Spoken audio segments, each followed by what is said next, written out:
Hi అండి, అందరికీ నమస్కారం. ఈ కర్రీ అయితే మీకు లైవ్లో చూపిద్దాం అనుకున్నాను. నాకు సపోర్టింగ్ లేదండి, వీడియో తీసేవాళ్ళు ఎవరు లేరు, నేనే తీసుకోవాలి. ఇంతలోని ఛార్జింగ్ కూడా అయిపోయింది, అందుకే నేను కర్రీ అయిపోయిన తర్వాత మీకు వీడియో పెట్టాను. ఏమీ అనుకోవద్దు, ఈసారి కంపల్సరీగా లైవ్ అయితే పెడతాను. నేను ఈరోజు ఫిష్ కర్రీ అయితే వండాను. నేను వండుతానండి, తిన్న కాకపోతే కర్రీస్ అయితే మాత్రం చాలా బాగా వండుతాను. ఇంతకీ ఇది ఎలా వండాను అనేది మీకు ఇప్పుడు చెప్తాను. మిర్చి ఆనియన్స్ మిక్సీ చేసుకోండి. ఆయిల్ కొంచెం వేడెక్కిన తర్వాత వేసుకోండి.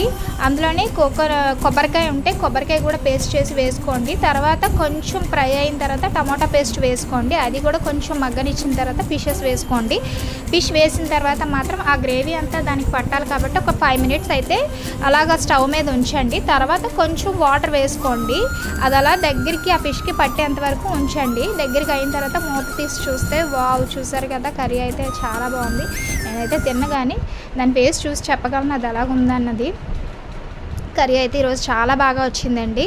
మీరు కూడా ఇలా సింపుల్ ప్రాసెస్తో 10 మినిట్స్లో అయిపోయినట్టు అయితే చూసుకోండి అండ్ చేసుకోండి. టేస్టీ ఫిష్ కర్రీ అయితే రెడీ.